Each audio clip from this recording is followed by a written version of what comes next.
मैंने उसके अंदर शेयर कर दी है आपके साथ। प्लस मैं वो भी चीज शेयर कर दूं।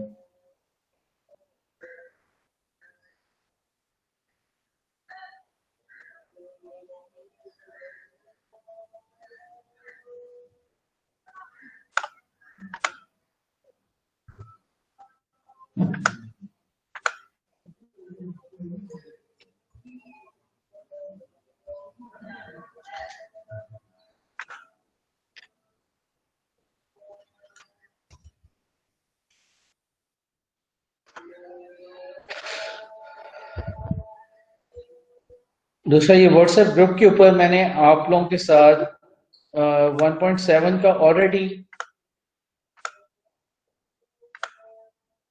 एक मिनट वेट कर लेते हैं, एक तो बच्चे और आ जाएं।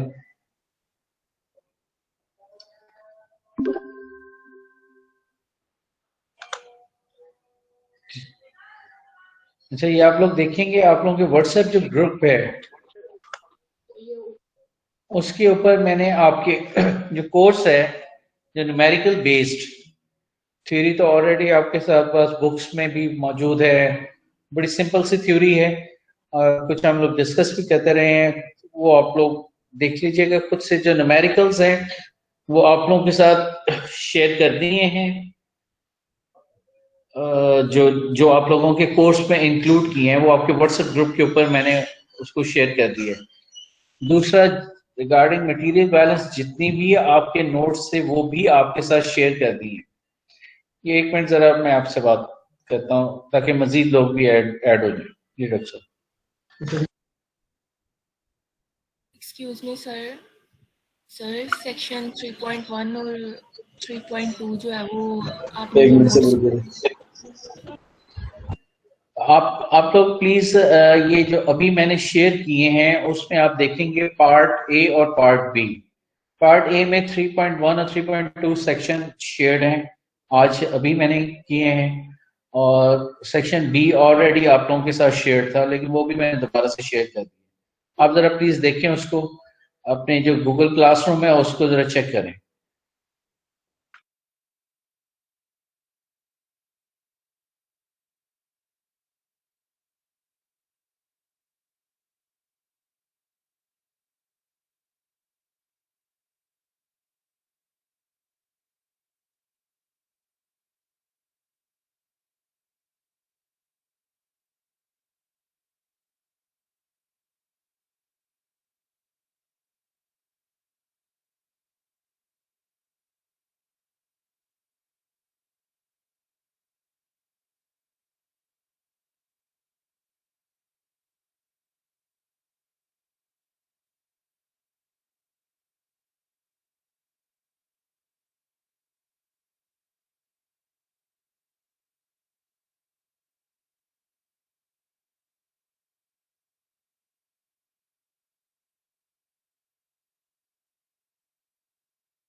स्पीक में आप खत्म कर देंगे। जी वो तो आपने बता दिया, वो अब स्पीक से आगे थ्योरी नहीं चलेगी।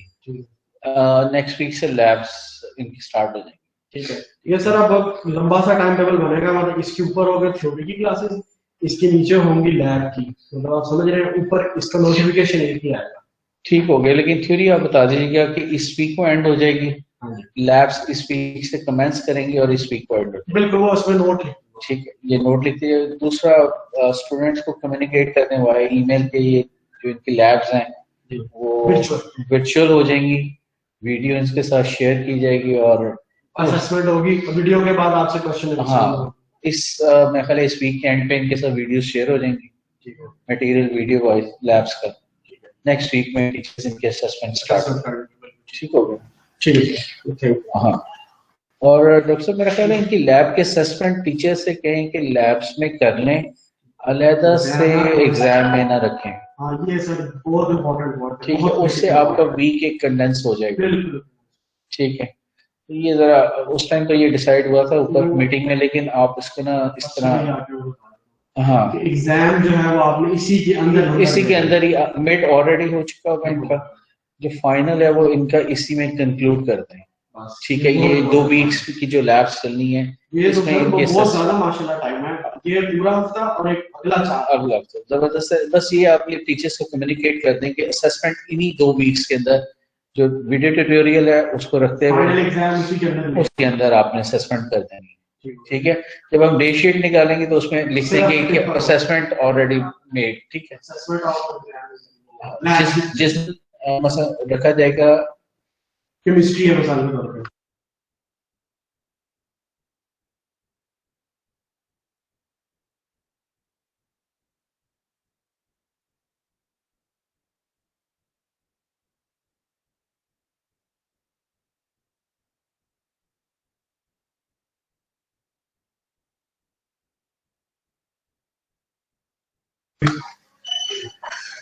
अस्सलाम वालेकुम डॉक्टर साहब। सर आप ही आ जाइए बेटा 1 मिनट 5 मिनट में आप लोगों के साथ करता हूँ।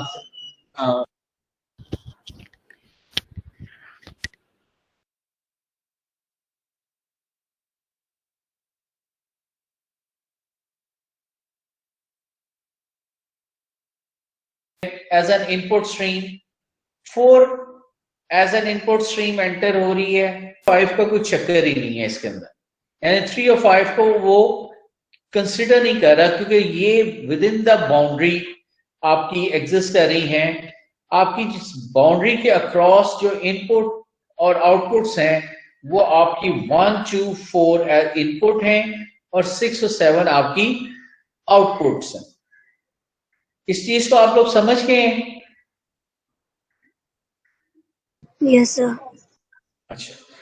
अच्छा, अब हम लोग जब मल्टीपल सिस्टम में आते हैं तो हम लोग मुख्तलिफ किस्म के बैलेंसेस हैं।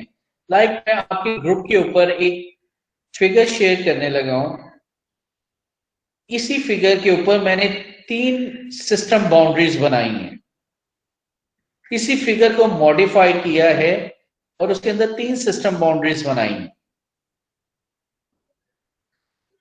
आप लोग देखिए, जो 1 और 2 और 3 है, जहां पे 1 और 2 का जंक्शन हो रहा है और थर्ड स्ट्रीम फॉर्म हो रही है, उसको मिक्सिंग पॉइंट का नाम दिया गया है।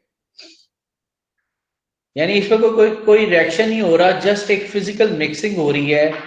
स्ट्रीम नंबर 1 की कोई अपनी कंपोजिशन थी, 2 की कोई अपनी कंपोजिशन थी, ये दोनों मिक्स हुए तो एक मिक्स स्ट्रीम बनी जिसकी एक अपनी कंपोजिशन थी। So we can apply a material balance on this mixing point. इसके बाद अगर आप देखें तो उसके अलावा एक जो यूनिट है आपका, उसके अक्रॉस भी बाउंड्री बनाई गई है और उसमें अगर आप उस सिस्टम बाउंड्री में देखें तो आपकी 2 इनपुट्स हैं, 3 और 4 स्ट्रीम आपकी इनपुट है और 5 आपकी आउटपुट है। इसके अलावा आप नहीं देखेंगे 1 2 में क्या हुआ और 6 7 में क्या हुआ, उससे आपका कंसर्न नहीं है। आपने सिर्फ सिस्टम बाउंड्री के क्रॉस देखना है कि 3 और 4 उस सिस्टम बाउंड्री में इनपुट आई है और 5 आपकी आउटपुट गई है। अब अगर आप उससे आगे आ जाए, जो 5 6 और 7 पॉइंट जो है जहां पे ये तीनों मिलते हैं, उस पॉइंट पे एक सर्कल लगाया गया है, उसको स्प्लिट पॉइंट कहा गया या स्प्लिटर भी इसे कहते हैं। बेसिकली आप स्प्लिट पॉइंट पे भी अपना मटेरियल बैलेंस अप्लाई कर सकते हैं।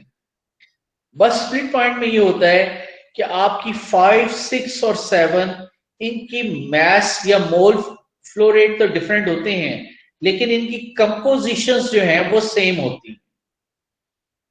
ये इसी तरह मिसाल ले लें कि आपके घर के अंदर पानी आया विद सर्टेन डिसॉल्व सॉलिड और उसको आपने मुख्तलिफ ब्रांचेस में सर्कुलेट कर दिया। अब वही पानी है जो आपके किचन के टैप में आ रहा है और वही पानी है जो आपके बाहर कोई नलका लगा हुआ है तो उसके ऊपर भी टैप लगा हुआ है, वहां पे भी वही पानी आ रहा है with the same TDS, same composition. तो इसी तरह ही अगर आप इसको भी समझें तो आप स्प्लिट पॉइंट में जो 5 है, जो उसकी कंपोजिशन होगी वही 6 की होगी और वही 7 की होगी। आप लोग आगे जाके देखेंगे स्प्लिट पॉइंट पे जब आप बैलेंस लगाएंगे तो आप वहां पे कंपोनेंट बैलेंस नहीं लगा सकते, क्योंकि कंपोजिशन आपकी सेम होती है। आपको स्प्लिट पॉइंट के ऊपर सिर्फ और सिर्फ आप ओवरऑल मास बैलेंस या मोल बैलेंस लगा सकते हैं। यहां तक कोई आप बात करना चाह रहे हो? सॉरी जी।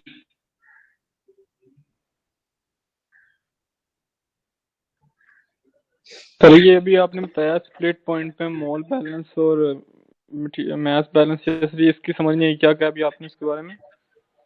स्प्लिट पॉइंट पे क्योंकि कंपोजिशन सेम होती हैं, इस वजह से आप कंपोनेंट मास या मोल बैलेंस नहीं अप्लाई कर पाते। आपको स्प्लिट पॉइंट पे टोटल मास या टोटल मोल बैलेंस ही अप्लाई करना पड़ता है। ओके सर, ठीक है। अच्छा, अब आप पेज नंबर 197 पे आ जाएं। 197,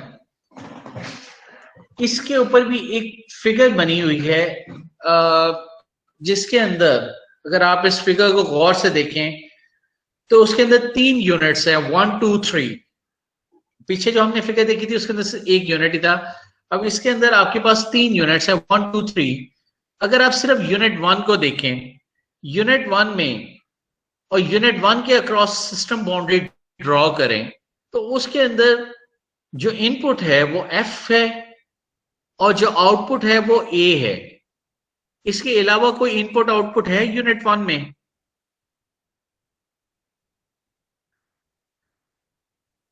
जी, यूनिट 1 में कोई और इनपुट या आउटपुट है? सर ये सी वाला भी इनपुट नहीं है? सी वाला भी इनपुट है। तो इसका मतलब है यूनिट 1 में हमारे पास F और C इनपुट हैं और A आउटपुट है।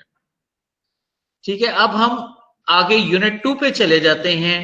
यूनिट 2 के अक्रॉस अगर हम बाउंड्री ड्रॉ करें तो उसमें A हमारे पास इनपुट है और W और B हमारे पास आउटपुट स्ट्रीम्स है। ऐसा ही है जी? Yes sir. और अगर हम थर्ड जो हमारे पास यूनिट है उसके ऊपर अगर बैलेंस लगाएं तो उसमें इनपुट B है जो कि 2 से आ रही है और आउटपुट जो है वो C है जो एक A की तरफ जा रही है और दूसरा P आउट हो रही है। तो थर्ड यूनिट में एक इनपुट और 2 आउटपुट है। जब ओवरऑल बाउंड्री लगाते हैं, ओवरऑल सिस्टम बाउंड्री ड्रॉ करते हैं तो उसके अंदर सिर्फ एक इनपुट और 2 आउटपुट है। F आपकी इनपुट है और W और P आपकी आउटपुट्स हैं। अंडरस्टैंड कर गए? Yes sir. इसका मतलब है कि हमें अब देखना है कि हमने सिस्टम कैसे ड्रॉ करनी है और से हम लोगों ने बैलेंस अप्लाई करना है। अब इसी फिगर के नीचे उसने बैलेंसेस अप्लाई किए हुए हैं। अगर आप देखें, सबसे पहला लाइन जो बैलेंस की है उसमें यूनिट 1 कॉमा टोटल लिखा हुआ है। F उसने बता दिया था 100 किलोग्राम था। So F plus C is equals to A, यानी यूनिट 1 में सिर्फ F इनपुट है, C इनपुट है और A आउटपुट है। इसके अलावा उसने यूनिट 1 में पोटेशियम क्लोराइड का भी बैलेंस लगा के बता दिया है। तो आप लोग इसको खुद देख लीजिएगा। अब यूनिट 2 के अक्रॉस आए तो यूनिट 2 में सिर्फ A इनपुट स्ट्रीम है, W और B आपके आउटपुट स्ट्रीम्स हैं। अगर आप टोटल बैलेंस देखें, A is equals to W plus B, ये आपके पास इनपुट और आउटपुट आ रही। इस तरह ही अगर आप ओवरऑल देखें तो ओवरऑल में F आपकी इनपुट है, F 100 है तो वो उसने 100 लिखा है, is equals to W plus P, ये 2 आपकी आउटपुट्स हैं अगर ओवरऑल सिस्टम बाउंड्री को देखा जाए। सो ये आप लोगों पे मुनसर है कि आप लोग क्या सिस्टम बाउंड्री लगा रहे हैं और उस सिस्टम बाउंड्री में क्या आपकी इनपुट्स हैं और क्या आउटपुट्स हैं। अब मैं आपसे ये 5 मिनट की आप लोगों को टाइम दे रहा हूं। आप लोग पेज नंबर 198, 197 से आगे पेज नंबर 198, इसके अंदर ऊपर एग्जाम्पल है 3.15। इस एग्जाम्पल को जरा प्लीज आप लोग देखें 5 मिनट और इसको अंडरस्टैंड करने की कोशिश करें। मैं आप लोगों से 5 मिनट बाद फिर राब्ता करूंगा और आप लोगों के ज़हनों में अगर कोई सवाल जवाब है तो उसको मैं हल करूंगा आपके। So you have 5 minutes to go through this example. 1.6 है, this is regarding multiple system with no chemical reaction. इसकी स्टेटमेंट कुछ इस तरह है कि वो कहते हैं acetone is used in the manufacture of many chemicals and also as a solvent. This is very widely used solvent acetone होता है और इसका बॉइलिंग पॉइंट बहुत लो होता है। In its later role, many restrictions are placed on the release of acetone vapors into the atmosphere, to the environment. उसमें जो environmental regulation agencies हैं उन्होंने एसीटोन की जो सॉल्वेंट के तौर पे जब इस्तेमाल करते हैं तो वो वेपर्स एनवायरनमेंट के अंदर आ जाता है, तो उसने उन्होंने कहा कि जी इसको आप रिलीज ना होने दें, अगर रिलीज हो रहे हैं तो आप इसको रिकवर करें, एनवायरनमेंट में से इस वेपर को रिड्यूस करें। उसमें कहा गया you are asked to design an acetone recovery system having the flow sheet illustrated in figure this. Next page पे फिगर है, all concentration are shown in figure 3.16 जो नेक्स्ट पेज पे है, of both gases and liquids are specified in weight percent in special cases to make the calculation simpler. अब इस problem के अंदर आप ये देख लें और खुद से भी पढ़ लें दोबारा से कि उसने बता दिया है कि तमाम गैसेस और तमाम लिक्विड्स ये वेट परसेंट में है। इस वजह से हम गैसेस की जो परसेंटेज है उसको वेट परसेंट में लेंगे। अगर हमें ये नहीं, आमतौर पे हमें नहीं बताया होता तो हम गैसेस की परसेंटेज को मोल परसेंट में लेते हैं, क्योंकि यहाँ पे उसने स्पेसिफाई कर दिया है कि गैसेस भी वेट परसेंट में है और लिक्विड भी वेट परसेंट में है, तो हम लोग जो भी कंपोजिशन गिवन है वो सारी वेट परसेंट या मास परसेंट में लेंगे। फिर कहते हैं जी calculate AFW B and D पर आर। जी यहाँ पे मैंने हैंड रिटन लिखा हुआ है, वो मिसिंग है यहाँ पे कि जी जो है वो 1400 किलोग्राम पर आर है। नेक्स्ट पेज पे अगर आप आ जाएं पेज 200 के ऊपर, तो इसकी फिगर बनी हुई है। फिगर में जो यूनिट 1 है वो एब्जॉर्बर कॉलम है। एब्जॉर्बर कॉलम में काउंटर करंट एब्जॉर्प्शन हो रही है। आपकी gas bottom of the absorber column से एंटर की जा रही है। जो जी स्ट्रीम है जिसका मास आपको पता है 1400 किलोग्राम पर आवर, उसमें जो उसकी कंपोजिशन है एयर, एसीटोन और वाटर जो है 95, 3 और 2% से है। इस एयर स्ट्रीम में से एसीटोन को एब्जॉर्ब करने के लिए जो एब्जॉर्बेंट यूज किया जा रहा है वो वाटर है, जो कि एब्जॉर्बर कॉलम के टॉप से एंटर किया जा रहा है एज डब्ल्यू स्ट्रीम, और उसमें वाटर जो है वो 100% है, यानी प्योर वाटर है। वो काउंटर करंट एब्जॉर्प्शन हो रही है। आपका जो एयर है गैस वो बॉटम से एंटर हुई थी तो एब्जॉर्प्शन कॉलम के टॉप से लीव कर रही है। अगर आप उसकी कंपोजिशन देखें तो उसमें 99.5% आपकी एयर है और 0.5% उसमें वाटर है। बॉटम से एफ स्ट्रीम निकल रही है एब्जॉर्बर कॉलम के। एफ स्ट्रीम आपको इसकी कंपोजिशन आपको पता है कि इसमें 19% एसीटोन है और 81% वाटर है। अब इसमें 19% एसीटोन है, तो इसको एनरिच करने के लिए इस स्ट्रीम को फर्दर एक डिस्टिलेशन कॉलम में भेजा गया। डिस्टिलेशन कॉलम बेसिकली कंपोनेंट्स को सेपरेट करती है on the basis of their boiling points. आप लोगों की स्टेज पे मैं वर्ड बॉइलिंग पॉइंट का यूज कर रहा हूँ, अदरवाइज हम लोग रिलेटिव वोलेटिलिटी का वर्ड इस्तेमाल करते हैं। जब आप एडवांस मेथड्स में जाएंगे आप वोलेटिलिटी और रिलेटिव वोलेटिलिटी आपको इंट्रोड्यूस की जाएगी, then you will understand. But for now हम वर्ड यही इस्तेमाल करते हैं कि on the basis of their boiling points उनको सेपरेट किया जाता है।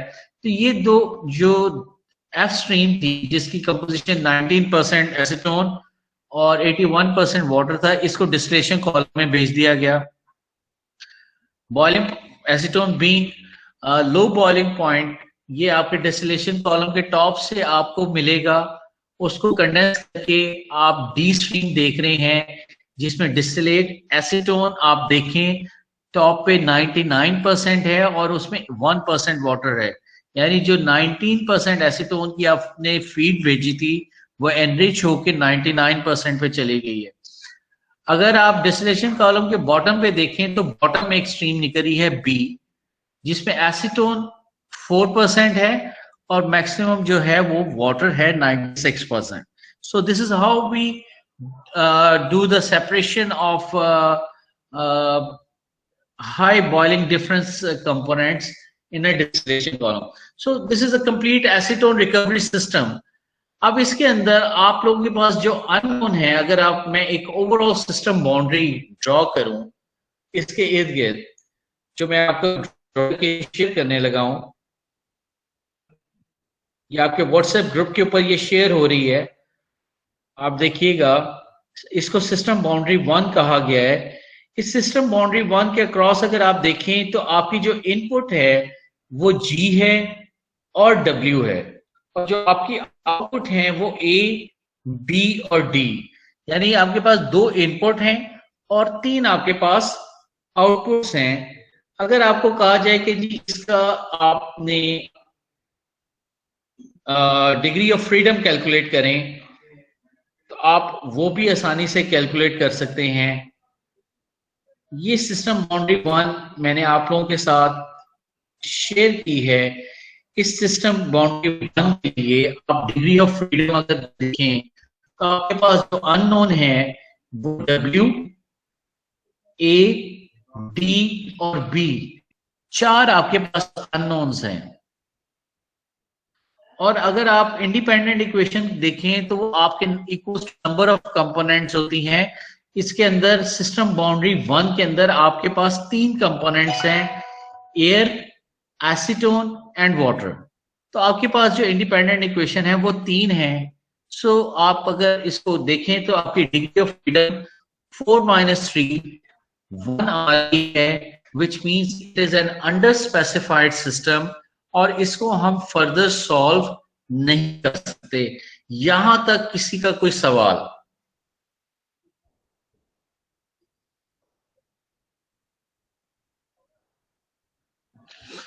यहां तक कोई सवाल पूछना चाह रहा हो? सर ये अननोन और डिपेंडेंट का एक बार दोबारा से, इंडिपेंडेंट का एक बार दोबारा से रिपीट करते हैं। क्या रिपीट करना है बेटा इसमें? सर ये बता दें कि अननोन फोर कैसे हैं। स्पेसिफिक क्वेश्चन कीजिएगा, क्योंकि ये अननोन्स और इंडिपेंडेंट इक्वेशंस अब काफी दफा मैं बता चुका हूँ होती क्या है। आपको क्या इसमें समझ नहीं आ रही?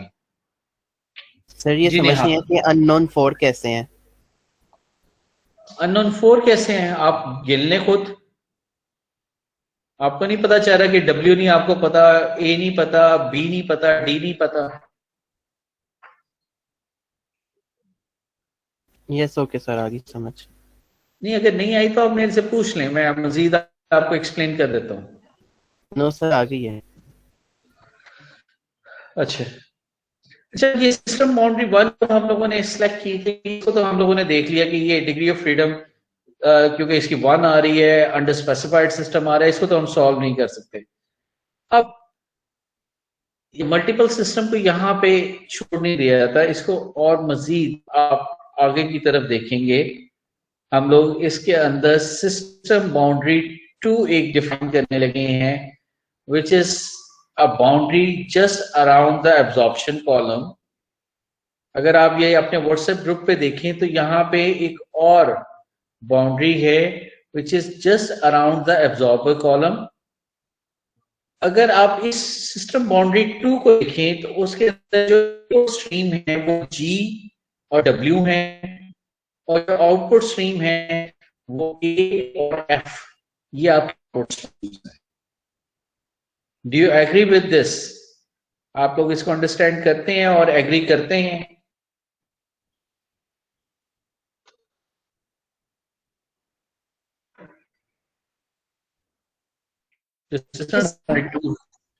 टू है, उसके अंदर G आपका इनपुट है, W आपका इनपुट है, A और F आपका आउटपुट स्ट्रीम है।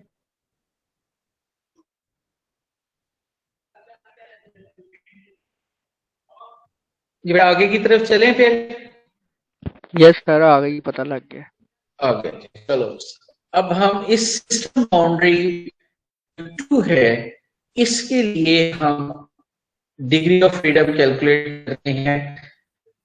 तो वो मैं आपके साथ शेयर कर रहा हूं। सिस्टम बाउंड्री 1 तो आ गई ना।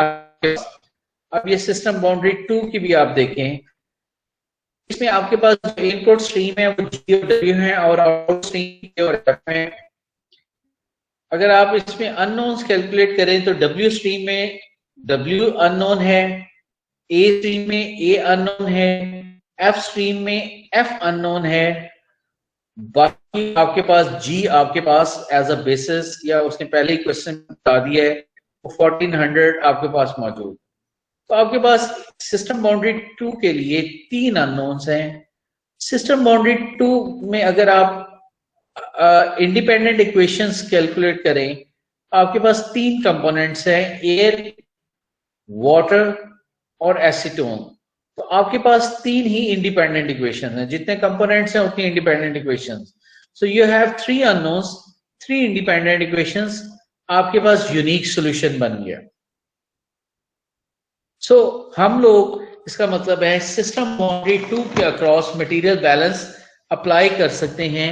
अगर आप अपनी बुक्स पे वापस आए पेज नंबर 200 के ऊपर, तो आप लोग स्टेप 7 और 8 पे आ जाएं, तो आपके पास वो सिस्टम बाउंड्री 2 के अक्रॉस मटेरियल बैलेंस अप्लाई कर रहे हैं। इसको अगर आप लोग देखें गौर से, एयर, एसीटोन और वाटर का जो बैलेंस है, इसको समझने की कोशिश करें। इसमें कोई इश्यू आता है तो वो आप मुझे बताइए।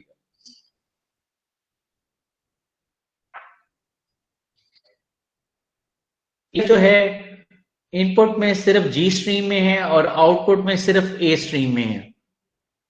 एसीटोन जो है वो जी स्ट्रीम में है और आउटपुट में आपके पास एफ स्ट्रीम में है। वाटर जो है वो जी, डब्ल्यू, ए और एफ चारों स्ट्रीम्स के अंदर मौजूद है।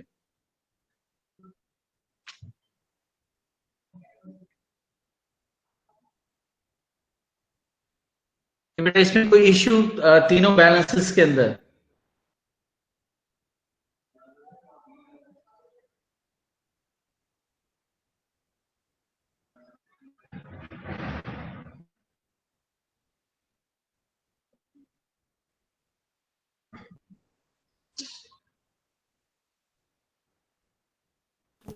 नो सर, कोई नहीं है।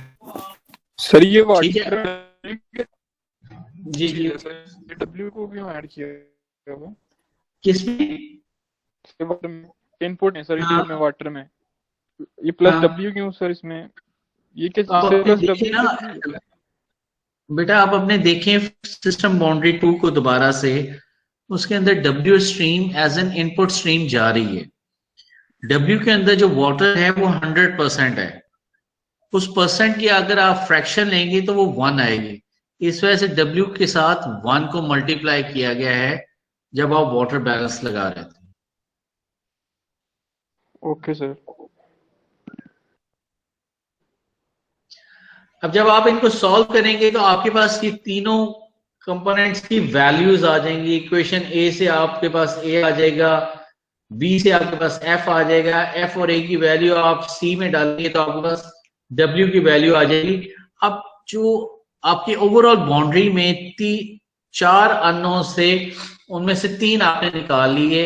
नेक्स्ट पेज आ जाएं तो आपके उसने चेक भी किया हुआ है आउटपुट लगा के, और उसने ये प्रूव किया हुआ है input is equal to output total mass balance से।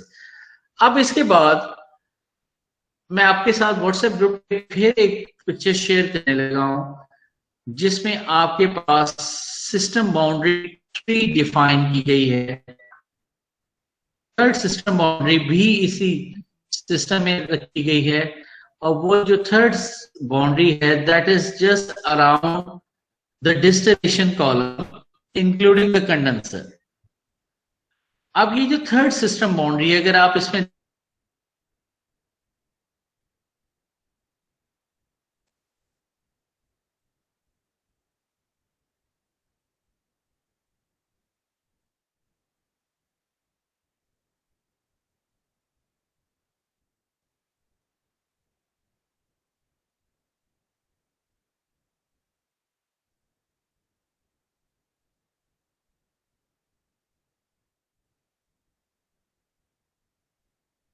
सर आपकी आवाज नहीं आ रही। आउटपुट सर आपकी आवाज देखा है system body 3 drop lost connection lost हो गया था। अच्छा मैं आई एम बैक। तो ये जो सिस्टम बॉडी 3 है, अगर आप इसमें देखें तो एक एफ स्ट्रीम है और एक डी और बी आपके आउटपुट स्ट्रीम्स हैं। अब उसने अगर आप देखें जो आप पेज 201 में इक्वेशन डी और ई जो है उसको उसने किया हुआ है। बल्कि उससे पहले एक चीज में आप लोगों के साथ कैलकुलेट आप लोगों के साथ शेयर कर दूं, जो सिस्टम बाउंड्री 3 है, अब उसके लिए DOF कैलकुलेट की है पहले।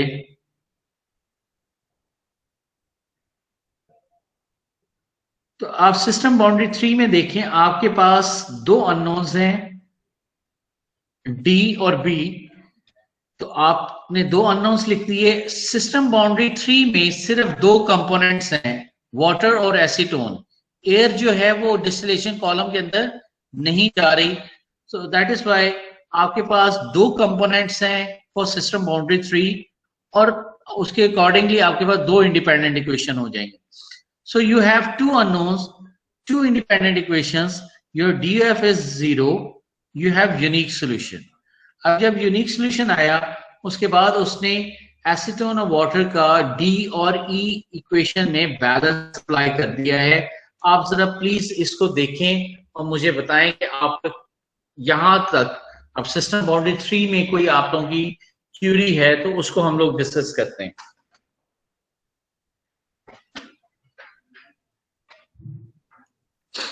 सर ये जो ये आप एग्जाम्पल करा रहे हैं, इससे हमें ये पता लगता है कि अगर कोई भी अंडर स्पेसिफाइड कंडीशन हो तो फिर हम यानी कि अलग-अलग करके फाइंड करेंगे ताकि यूनिक सॉल्यूशन या कोई भी सॉल्यूशन बन जाए। हाँ जी, कोशिश करते हैं कि यूनिक सॉल्यूशन, कुछ चीजें अगर आप निकाल सकते हैं तो आप निकाल लें। ये मल्टीपल सिस्टम में तो आपको मुख्तलिफ तरह से देखना पड़ता है कि कहाँ पे आपका यूनिक सॉल्यूशन बन रहा है, वहां से आप स्टार्ट करते हैं। नॉर्मली हम स्टार्ट ओवरऑल बाउंड्री से ही करते हैं, लेकिन अनफॉर्चुनेटली इस क्वेश्चन में ओवरऑल बाउंड्री से हम स्टार्ट नहीं कर पाए। हम लोग अलग-अलग यूनिट हम लोगों को करने पड़े। Yes sir. और अगर ऐसा हो जाए कि इस सूरत हाल में भी अगर यूनिक ना बन रहा हो अलग-अलग करके भी, तो फिर वो अगर आपके पास अंडर स्पेसिफाइड सिस्टम आ रहा है, यस सर, अंडर स्पेसिफाइड, तो फिर जी आप उसको सॉल्व नहीं कर सकते। यस सर, आपके पास यूनिक है या ओवर स्पेसिफाइड है, उसको आप सॉल्व कर सकते हैं। जी सर। कि ये अब आंसर में कोई इशू नो सर, ठीक है। ठीक हो गया। आप यहां से इन दोनों इक्वेशन को आप साइमल्टेनियसली सॉल्व करेंगे तो आपके पास डी और बी की वैल्यू आ जाएगी। उसने स्टेप नंबर 10 में ये दोनों वैल्यूज कॉपी करके left hand side right hand side को इक्वल दिखा दिया कि आपका तमाम प्रोसीजर ठीक है। यहाँ पे आपका प्रॉब्लम सॉल्व हो जाता है। अगर आप थोड़ा सा पीछे इसी क्वेश्चन में चले जाएं, सिस्टम बाउंड्री 2 पे जब आपने बैलेंस लगा लिया, आपके पास AFW की वैल्यूज आ गई। इसके बाद आप सिस्टम बाउंड्री 3 के ऊपर बैलेंस लगाया, लेकिन उससे पहले आप और आप सिस्टम बाउंड्री को चेक करें। सिस्टम बाउंड्री 1 की तरफ को चेक करें, फिर देखें क्या बनता है। यानी सिस्टम बाउंड्री 2 पे आप बैलेंस अप्लाई करने के बाद आपका क्वेश्चन जो है वो सॉल्व हो गया। जो अननोन से वो सारे के सारे निकाल लिए हुए हैं। ये जस्ट एक और मेथड आपको समझाने के लिए समझाया जा रहा है कि आफ्टर सिस्टम बाउंड्री 2 आप सिस्टम बाउंड्री 1 की दोबारा से DOF कैलकुलेट करें। ठीक है, आप देखिए कुछ जो उनकी इनपुट है सिस्टम बाउंड्री 1 की, वो तो हमें पता ही है GW, और आउटपुट जो है A, D और B हैं। अगर आप देखिए तो इसमें W और A आपको नोन हो गए हैं जब आपने सिस्टम बाउंड्री 2 के ऊपर बैलेंस लगाया। आपके पास जो अननोन्स रह जाते हैं वो D और D रह जाते हैं। अगर आप इंडिपेंडेंट इक्वेशंस देखना चाहते हैं तो आपने कंपोनेंट्स देखने हैं। सिस्टम बाउंड्री 1 में आपके पास 3 कंपोनेंट्स हैं, एयर, वाटर एंड एसीटोन। तो आपकी इंडिपेंडेंट इक्वेशंस 3 होगी, 2 - 3 -1 है। आप ओवर स्पेसिफाइड सिस्टम है, आप सिस्टम बाउंड्री 1 से भी इसको सॉल्व कर सकते हैं। और आप अगर देखें तो आपकी बिल्कुल लास्ट में एयर, एसीटोन और वाटर, इसका बैलेंस FGH इक्वेशंस में लगाया गया है। ये बेसिकली आपको बताया गया है कि आप सिस्टम बाउंड्री 1 के ऊपर बैलेंस लगाते तब भी आप अपने इस क्वेश्चन को सॉल्व कर सकते थे। तो ये दोनों मेथड्स आपको इसमें समझाए गए हैं। कोई सवाल आप लोगों से?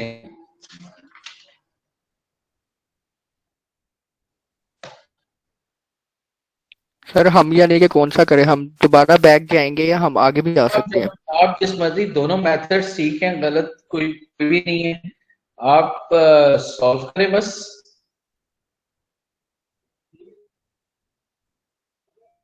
आप किसी को भी अडॉप्ट कर सकते हैं ना, दोनों का जवाब सेम आएगा। आपको नहीं लगाई जा रही है, आप ज्यादा ओपन किया जा रहा है आपके ज़हनों को कि आप इस तरह भी कर सकते हैं, इस तरह भी कर सकते हैं, इस तरह भी कर सकते हैं।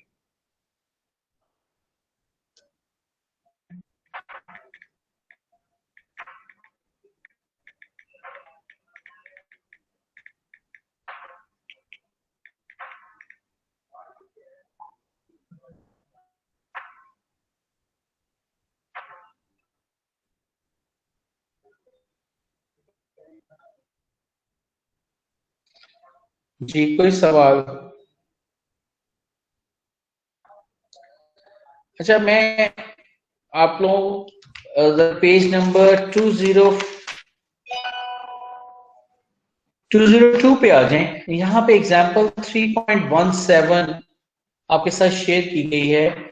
इसमें आप ओवरऑल सिस्टम बाउंड्री सिर्फ लगाएंगे, ठीक है, और आपको ये सॉल्व हो जाएगा। प्लीज आपको मैं 10 मिनट दे रहा हूँ। आप लोग, this is material balance involving chemical reaction, जिसमें आपके पास दो अलग-अलग ऑयल फर्नेस है, गैस फर्नेस है, जिससे आप गैसेस प्रोड्यूस कर रहे हैं।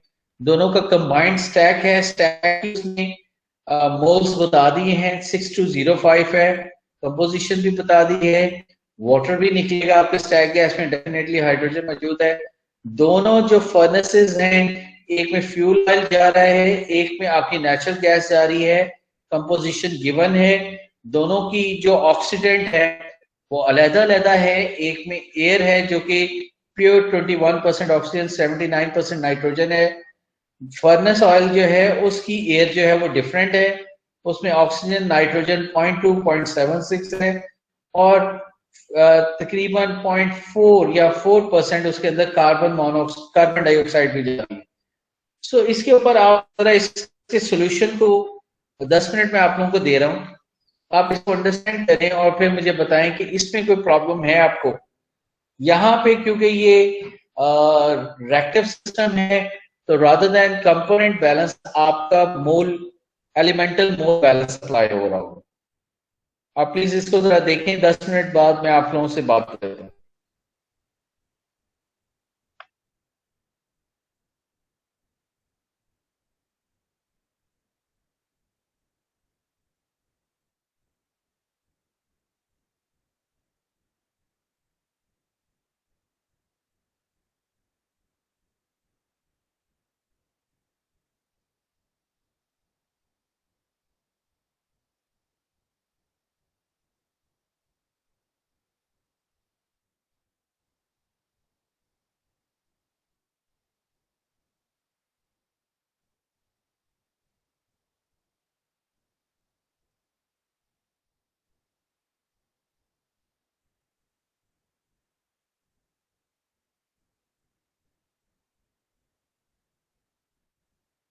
व्हाट्सएप पे मैंने आपके साथ आपको कैलकुलेशंस कर करके डिटेल में अलोंग विद द यूनिट्स आपके साथ जो शेयर करता रहा हूं उसको भी आप देखें तो आपको समझ आ जाएगी। फिर आप इसके ऊपर आएंगे तो आपको ये ज्यादा अंडरस्टैंडेबल हो जाएगा।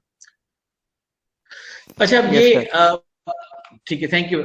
यहाँ पे जो इसकी कोर्स मैंने आप लोगों के साथ already start of the class में आपके व्हाट्सएप ग्रुप के ऊपर शेयर कर दिया था। मटेरियल बैलेंस से रेलेवेंट तमाम चीजें मैंने दोबारा आपके जो क्लासरूम है, गूगल क्लासरूम, उसके ऊपर शेयर कर दिया है। इस सेक्शन का सेल्फ असेसमेंट टेस्ट के 2 क्वेश्चंस भी मैंने खुद से सॉल्व करके आपके क्लासरूम के ऊपर शेयर कर दिए हैं। आप लोगों ने वो बेसिकली एक मॉडल क्वेश्चंस हैं, आप लोग उसको देख लीजिएगा और उस तरीके से आपने क्वेश्चंस को सॉल्व करना है। मेरी तरफ से आज आपका कोर्स कंक्लूड हो गया है, 3.5 तक खत्म हो गया है। वेडनेसडे वाले दिन हम 1 घंटे की क्लास करेंगे जिसमें हम लोग ये डिस्कस करेंगे कि अगर कोई किसी को कोई इश्यू है वो रिजॉल्व करेंगे। दूसरा ये है कि हम लोग ये डिस्कस करेंगे कि हम लोगों ने, अगर हम लोग को ऑनलाइन एग्जाम की तरफ जाना पड़ता है तो हम लोग फिर उस एग्जाम को किस तरह कंडक्ट करेंगे। आइदर एमसीक्यूज बेस्ड होगा या सब्जेक्टिव बेस्ड होगा या ओपन बुक होगा।